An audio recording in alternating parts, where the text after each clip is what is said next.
Je m'appelle Patrick Chiha, je suis un réalisateur autrichien d'origine libanaise et hongroise et j'ai fait mes études ici à Bruxelles, à l'INSAS. Je ne sais pas si la réalisation c'est quelque chose qu'on choisit, quoi. J'ai fait des études de montage, j'aime beaucoup le montage, Euh, mais la réalisation elle vient comme ça. Je me suis jamais dit ah tiens je dois faire ce film ou quelque chose comme ça. Les films apparaissent quoi, en fait et on est obligé de les faire. La pièce de Gisèle Vienne, Crowd, m'a saisi. Sa beauté m'a saisi et je sentais que quelque chose me fascine et donc il y avait un film qui apparaissait dans ma tête. Je ne savais pas lequel ça allait être. Je ne me posais pas du tout la question de facilité ou non. Au contraire, je pense que c'était plutôt compliqué parce que c'est du spectacle vivant qui n'a absolument pas besoin du cinéma. Pourquoi filmer une pièce? Ça n'allait pas être une captation, ça c'est clair, mais qu'est-ce que ça allait être? L'œuvre est tellement riche qu'il y avait la possibilité d'en faire un film de spectateur. Et peut-être je fais de plus en plus des films de spectateurs. Je dirige plus tellement. Alors évidemment, je monte les films à la fin avec une monteuse, mais, mais vraiment, j'essaie de faire confiance aux personnes que je filme, dans le sens à. Je ne sais pas ce que je pense d'avance, je ne sais pas du tout ce que j'aurais à dire, j'ai rien à dire. Évidemment, la pièce de Gisèle est remplie de plein de choses, plein de thèmes qui sont les siens. Et puis pour moi, avec ma caméra, je regarde qu'est-ce qui vient à moi, quoi. Et très tardivement, je vois ce que c'est. Ici, j'ai trouvé très tard le film, au fond.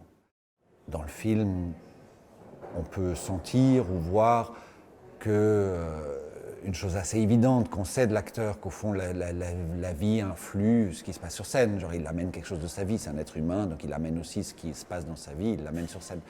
Mais ce qui est encore beaucoup plus bizarre, ici, sans tournée, une grande tournée avec Crowd, comment la pièce, l'artifice, le jeu influe dans la vie, comment ce qui se passe sur scène arrive jusqu'au quotidien. Mais ce n'était pas un projet, je ne suis pas du tout un réalisateur malin en me disant tiens, on va embrouiller les pistes. Je dirais que c'est venu de la manière la plus naturelle, quoi. Les danseurs, grâce à Gisèle aussi, mais parce que je connais Gisèle depuis très longtemps, m'ont fait confiance et ont fait confiance au fait que je ne cherchais rien de particulier. Et je pense que c'est juste quand on ne cherche rien de particulier qu'on tombe sur des choses très surprenantes.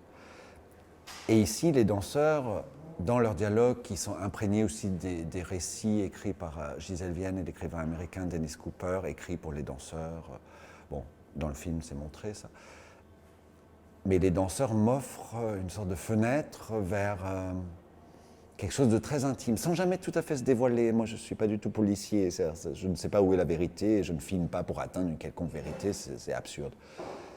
Mais par leur manière de se parler, d'échanger, de laisser les sujets de la scène et de la vie apparaître entre eux comme ça. Ouais, comme le titre l'indique, ils montrent quelque chose du sentiment amoureux, quoi.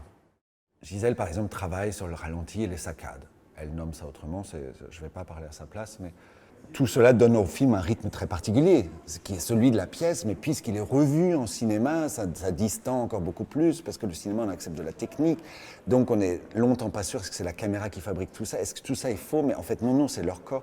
Du coup, on les regarde d'une manière très particulière. Et par-dessus, il y a la bande-son du spectacle. Je n'ai pas pris toutes les musiques, mais elles viennent du spectacle. C'est Gisèle Vienne et Peter Rieberg qui les ont choisies ensemble.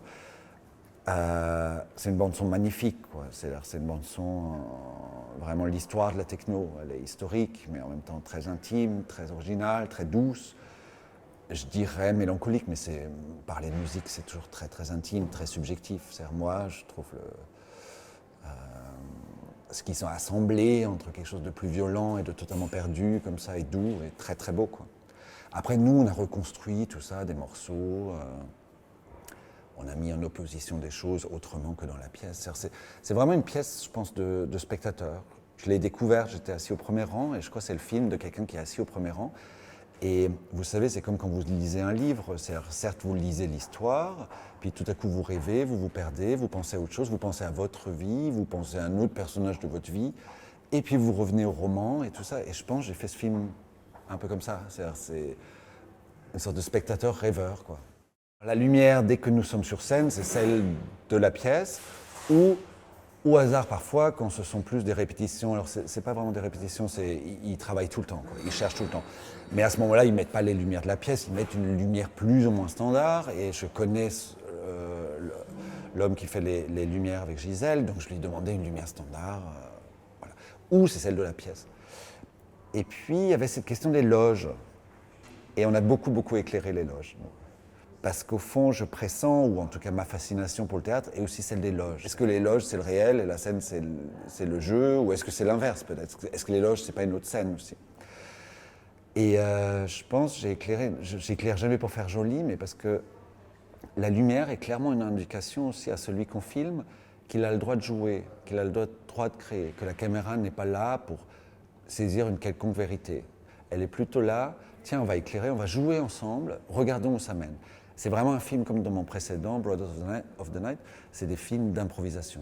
C'est grâce à la lumière, on se met dans un état. La lumière nous met en transe, c'est pour ça qu'on éclaire tellement les actrices, pas seulement pour qu'elles soient jolies. C'est parce que cette lumière chaude, artificielle, nous permet vraiment, je pense, c'est comme un déguisement à créer avec nous-mêmes, quoi. Et ça, autant en documentaire qu'en fiction. Je pense que les corps sont dans cette pièce, et après dans le film aussi, tellement beaux, parce que quelque chose, ils se laissent filmer, ils se laissent regarder. Ils abandonnent un certain contrôle. Et pas pour dévoiler forcément quelque chose de trop intime, mais pour que leur peau, la surface, reflète bien tous les rêves et les fantasmes. Le film vient évidemment de mon amour absolu pour la nuit et ce qui se passe la nuit en général, et ce qui se passe dans les lieux de danse, oui, rave, ou au club, ou aux fêtes, ou même deux personnes qui dansent dans un salon comme à la fin. Et je pense à un goût. Qu'est-ce qu'on cherche dans ces moments-là? Et on cherche au fond à vivre au présent, et c'est si dur dans la vie d'être vraiment présent. Et peut-être dans ces moments-là, on a la sensation tout à coup on est en dehors du temps. On est dans une sorte de temps absolu, de présent absolu qui ressemblerait à l'infini. Et en même temps, il y a toujours une mélancolie, il y a quelque chose de triste qui rôde, parce qu'être en dehors du temps, ça ressemble à la mort, quoi. Donc c'est un temps très étrange, quoi. On a l'impression de vivre au maximum et en même temps de ne pas vivre du tout. Et je pense pour nous, c'est des lieux de fiction, quoi. C'est des lieux où nous pouvons fantasmer. Par exemple, j'aime beaucoup dans les clubs encore aujourd'hui, j'aime beaucoup danser, mais j'aime beaucoup aussi regarder les gens danser.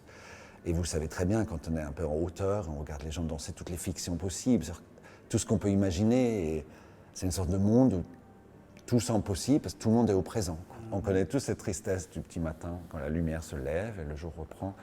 Mais elle est étrange parce qu'on l'aime beaucoup, cette tristesse. Moi, j'ai beaucoup de souvenirs. J'ai été beaucoup sorti à Bruxelles, par exemple. J'ai des souvenirs de, je sais pas, en mai, juin, je sais pas, à 7 h du matin en sortant d'un club. Et la lumière douce, et la ville n'est pas encore réveillée. Et on rentre avec quelqu'un ou pas. Et le rythme qu'on a, là, et la façon dont on parle. Et je suppose, dans le film, j'ai reconnu au montage qu'il y avait de ça. C'est-à-dire quand ils se parlent, les danseurs entre eux, bien sûr, ils se disent des choses, évidemment, mais c'est presque secondaire, c'est comment ils se parlent. Et ça me rappelait vraiment, oui, c'est 7 h, 6 h du matin, cette façon de parler autour d'un sujet sans vraiment le nommer, où on raconte ce qu'on a vécu la nuit, ou ce qu'on a cru vivre, ou ce qu'on aurait voulu vivre, ou qui on aurait voulu aimer, ou qui on aurait voulu embrasser. Et l'idée de... Oui, on parle de choses comme si c'était de l'amour, quoi. C'est comme si c'était ça le sujet. Et on se perd. J'aime beaucoup comment on parle le matin, tôt le matin.